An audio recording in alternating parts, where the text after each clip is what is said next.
राजस्थान में अपराध छोड़ने को मजबूर हुए हैं। माननीय मुख्यमंत्री जी की इच्छा शक्ति है कि आप सब लोगों का विकास हो, आप सब लोगों की जो भी सुरक्षा है, सुविधाएं हैं, वो बढ़ सकें। जी आशीष, उन्होंने कहा है कि सरकार साथ खड़ी हुई है और मुख्यमंत्री जी ने भी इस मामले को लेकर के बात की है। तो क्या ये एक सकारात्मक पहल सरकार की तरफ से, ताकि जो पुलिसकर्मियों की समस्या उसका समाधान हो पाएगा? बिल्कुल, निश्चित रूप से एक जी आशीष, हम आपको रोकना चाह रहे हैं और इसी दौरान हमारे साथ में प्रदेश के गृह राज्य मंत्री जवाहर सिंह मैडम जुड़ चुके हैं। मैडम साहब, स्वागत है न्यूज 18 राजस्थान पर।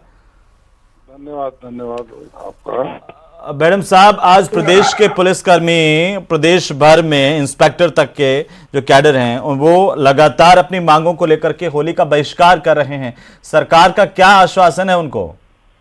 देखिए, सबसे पहले तो मैं सभी दर्शकों को होली का जो ये बहुदिवसीय कार्यक्रम चल रहा है, ये जो त्योहार है, इसकी शुभकामनाएं देना चाहूंगा। और मैं ये कहना चाहूंगा कि सभी पुलिसकर्मी होली नहीं मना रहे, ऐसा नहीं है। मैं स्वयं डीग जिले की पुलिस लाइन में वहां के पुलिसकर्मियों ने आमंत्रित किया और उनके साथ होली की शुभकामनाएं दे करके आया हूँ। कई जगह ऐसा है कि जवानों ने होली मनाई है और जो किसी कारणवश नहीं मना, मैं उनको भी अपील करूंगा कि आप होली मनाएं। सब लोग होली के हर्षोल्लास में प्रसन्नता जाहिर कर रहे हैं। सरकार पुलिस के जवानों के सभी हितों की संरक्षा सुरक्षा करने के लिए प्रतिबद्ध है। सैद्धांतिक रूप से सभी चीजों पर चर्चा होती है। मैंने बयान जो दिया वो इसलिए दिया है जी, कुछ दिन पूर्व ही माननीय मुख्यमंत्री जी ने एक बैठक ली थी, समीक्षा बैठक थी, उसमें मैं भी मौजूद था और डीजीपी राजस्थान को ये कहा था कि भाई जो हमारे पुलिसकर्मियों के प्रमोशन से संबंधित विषय हैं उस पर एक मसौदा तैयार करें अपन सकारात्मक रूप से और उसकी चर्चा करके कोई उचित जो समाधान है वो निकाला जा सके। जवान हमारे हैं, पुलिस हमारी है। राजस्थान की शांति व्यवस्था, कानून व्यवस्था हमारे पुलिस के जवानों के ऊपर आधारित है जी। अब सरकार उनके हितों के लिए, अब देखिए आप, बजट में माननीय मुख्यमंत्री जी ने पुलिस कर्मियों के आवास बनाने के लिए 300 करोड़ से ज्यादा की राशि स्वीकृत की है। पहली सरकारों ने चिंता ही नहीं की कि इनके आवास भी बनने चाहिए, क्योंकि हमारा पुलिसकर्मी दिन भर परेशान रहता है, ड्यूटी देता है और कई बार 24 आवर्स की ड्यूटी भी देता है हमारा पुलिसकर्मी, तो वो कम से कम उसको आराम मिले तो अपने आवास में आ जाए। इसीलिए पुलिसकर्मी मांग कर रहे हैं मैडम साहब कि जो कांस्टेबल की ग्रेड पे है 2400 में एंट्री पे 25,500 की जाए। डीपीसी आप करवा दीजिए, उनका मासिक अलाउंस है, जैसे मेज भत्ता है वो 5,000 रुपए की मांग है, पुलिस वर्दी भत्ता 10,000 रुपए का महीने का कर 1 लाख रुपए 10,000 रुपए साल का, वो कर दीजिए। मैं आपके चैनल के माध्यम से सभी पुलिसकर्मियों को ये कहना चाहूंगा कि पिछली सरकार ने आपके साथ कभी न्याय नहीं किया। ये सहृदयता रखने वाले मुख्यमंत्री हैं हमारे माननीय भजनलाल शर्मा जी, जो सभी वर्गों का ध्यान रखते हैं और रख करके उचित समय पर उचित निर्णय लेकर के आपको लाभ मिल सके। देखिए, आपको ध्यान होगा कि हमने तो एसबीआई के साथ एक एमओयू किया है कि हमारे पुलिसकर्मियों के बच्चों के भविष्य, हमारे पुलिसकर्मियों की पेंशन के बाद क्या सुविधाएं हो सकती हैं। कई बार आपने देखा होगा कि कैजुअलिटी हो जाती है हमारे पुलिसकर्मियों की, उनके परिवारों का भला कैसे हो सकता है। इस संबंध में भी हमने बहुत कुछ एक बैंक के साथ एमओयू करके हमारे पुलिसकर्मियों की सुविधाओं का ध्यान रखने की कोशिश की है और अब इनके प्रमोशन संबंधी और जो दूसरी चीजें हैं उन पर सरकार सकारात्मक रूप से विचार करके उचित समाधान करने की दिशा में माननीय मुख्यमंत्री जी का मन है। उन्होंने लेकिन मैडम साहब, ये कोई मांगे बहुत बड़ी मांगे तो नहीं है, जैसे साप्ताहिक अवकाश का मामला है या मेस भत्ता है ये तो आप तुरंत कोई निर्णय ले सकते हैं, उनको आश्वासन दे सकते हैं। पुलिस की वर्दी भत्ता है, उसमें बढ़ोतरी की मांग है, स्थानांतरण पॉलिसी में संशोधन है, इसमें समय लग सकता है।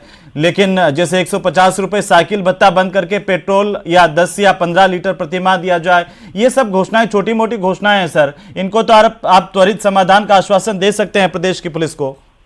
हमारे पुलिसकर्मी भाइयों को मैं इतना ही कहना चाहूंगा कि किसी त्योहार का बहिष्कार करना हमारी संस्कृति के अनुकूल नहीं है।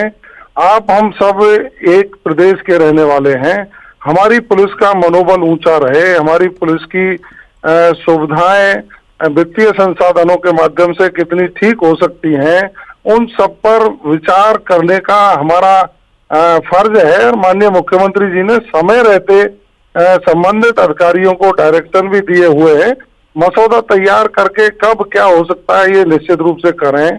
इसके लिए सरकार इनके प्रति सहृदयता हमेशा रखती है। मेरी अपील है सभी लोग होली मनाएं और राजस्थान प्रगति के पथ पर चले, ऐसी सोच को लेकर हम आगे चले। आपका ध्यान रखना हमारा फर्ज है और प्रदेश की कानून व्यवस्था और शांति व्यवस्था बनाए रखने का आपका फर्ज है। हम दोनों पुलिस और जनप्रतिनिधि मिलकर के स्वर्णिम राजस्थान बनाने के सपने को पूरा करें। आपकी उम्मीदों को भी पूरा करने का हम सकारात्मक प्रयास करेंगे। मैडम साहब, ये एक आखिरी सवाल है मेरा कि ये जो मांगे हैं पुलिसकर्मियों की, वो आपके संज्ञान में है, मुख्यमंत्री जी के संज्ञान में है? देखिए, मैं समझ सकता हूं कि एक कागज मेरे पास भी आया है जी, और मैंने सकारात्मकता से उस पर विचार भी किया है।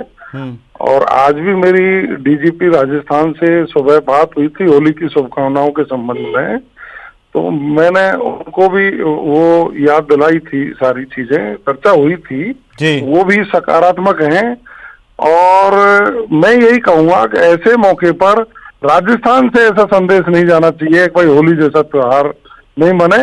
सब लोग उसको नहीं मना रहे ऐसा नहीं है। मैंने कहा भरतपुर में होली मन रही है, मान लीजिए कोई 20% भी नहीं मना रहे हैं या 75% नहीं मना रहे हैं, तब भी एक दुख होता है कि हमारे गृह विभाग के परिवार के सदस्य अगर होली नहीं मनाई, हमने सबने मिलकर होली मनाई, आज उनको होली मनानी थी, आज नहीं मना रहे, तो इस बात का दुख तो होता ही है। वो पुलिसकर्मी हमारे परिवार के हैं और परिवार के सदस्यों का दुख दर्द हमसे ज्यादा कोई नहीं पहचान सकता। पिछली सरकार जो कांग्रेस की है, आज जो कांग्रेस के नेता ट्वीट कर रहे हैं, ट्विटर का खेल खेल रहे हैं, इन लोगों ने पुलिस का शोषण भी किया और पुलिस के अधिकारों के प्रति ध्यान नहीं रखा। वो लोग राजनीति कर रहे हैं। मैं तो इतनी अपील करना चाहूंगा कि पुलिस कर्मियों के हितों का ध्यान रखना हमारी सरकार का ध्येय है। मेरी अपील है कि वो होली मनाएं, प्रसन्न रहें। माननीय मुख्यमंत्री जी का ध्यान उनकी सब समस्याओं के समाधान के लिए है और आगे भी हम मांगों पर आप ये आश्वासन देना चाहते हैं कि देखिए बाकी जो एक प्रोसेस होता है वो तो ठीक है, लेकिन त्वरित जिन मांगों को कर दिया जाना चाहिए उन पर तो आप आश्वासन देने के उस स्थिति में है क्या मैडम साहब की ये मांगे सॉल्व हो जाएंगी? पुलिस के जवान हमारे हैं, हम पुलिस के जवानों के परिवार के हैं। मैं तो यही कहूंगा होली मनाएं, उल्लास से रहे, सब कुछ ठीक होगा। जय हिंद। ठीक है साहब। जवाहर सिंह मैडम साहब, बहुत शुक्रिया हमारे साथ जुड़ने के लिए। तो ये सूबे के गृह राज्य मंत्री जवाहर सिंह मैडम बात कर रहे थे न्यूज़ 18 राजस्थान से। तमाम पुलिसकर्मियों से उन्होंने अपील की है कि सब लोग होली मनाएं और सरकार के संज्ञान में सारी मांगे हैं, सरकार सकारात्मक तरीके से विचार करेगी, ये आश्वासन उन्होंने न्यूज़ 18 राजस्थान पर दिया है हमसे बातचीत करते हुए। और सभी मांगों को लेकर के उन्होंने एक एक करके बात भी की है, कहा है कि इस पर हम सकारात्मक विचार करें। मुख्यमंत्री के संज्ञान में भी है और गृह विभाग के भी संज्ञान में है, इस लिहाज से गृह राज्य मंत्री के संज्ञान में भी है। कांग्रेस पार्टी पर जरूर हमला बोलते हुए दिखाई दिए, लेकिन उन्होंने कहा कि कोई भी पुलिसकर्मी होली से वंचित नहीं रहे, होली मनाएं। सब अपील की गई है, पूरे डिपार्टमेंट से अपील की गई है और उम्मीद की जा रही है कि पुलिसकर्मियों की इन वाजिब मांगों को लेकर के सरकार जल्द कोई फैसला लेगी। कई मांगे हैं पुलिसकर्मियों की, जैसे पुलिस कांस्टेबल के ग्रेड पे 2400 में एंट्री पे 25,500 रुपए करने की मांग है। इस पर भी गृह राज्य मंत्री ने जवाब दिया है। पुलिस कांस्टेबल से निरीक्षक के पद पर पदोन्नति की जाए, इस पर भी उन्होंने सकारात्मक बात कही है, आश्वासन दिया है। राजस्थान पुलिसकर्मियों की जनसंख्या के आधार पर नफरी बढ़ाने का एक बड़ा मामला है, उस पर भी सरकार अब लगातार भर्ती कर रही है। इस बजट में भी भर्ती का ऐलान किया गया है। गृह राज्य मंत्री की तरफ से यह आश्वासन भी दिया गया है। राजस्थान पुलिस कर्मियों को हार्ड ड्यूटी अलाउंस के अलावा मासिक रिस्क अलाउंस 5,000 रुपए किया जाए, यह भी पुलिस कर्मियों की मांग है। और उन्होंने यह आश्वासन न्यूज 18 राजस्थान पर दिया है। गृह राज्य मंत्री जवाहर सिंह बेडम की तरफ से यह कहा गया है कि वे मुख्यमंत्री से भी बात कर रहे हैं। सरकार सकारात्मक तौर पर विचार करेगी। राजस्थान पुलिस का मेस भत्ता 5,000 रुपए दिया जाए। राजस्थान पुलिस का जो वर्दी भत्ता है वो 10,000 रुपए वार्षिक निर्धारित किया जाए, ये पुलिस कर्मियों की मांग है। राजस्थान पुलिस स्थानांतरण पॉलिसी में संशोधन की भी मांग है, जिस पर भी गृह राज्य मंत्री की तरफ से सकारात्मक प्रतिक्रिया दी गई है।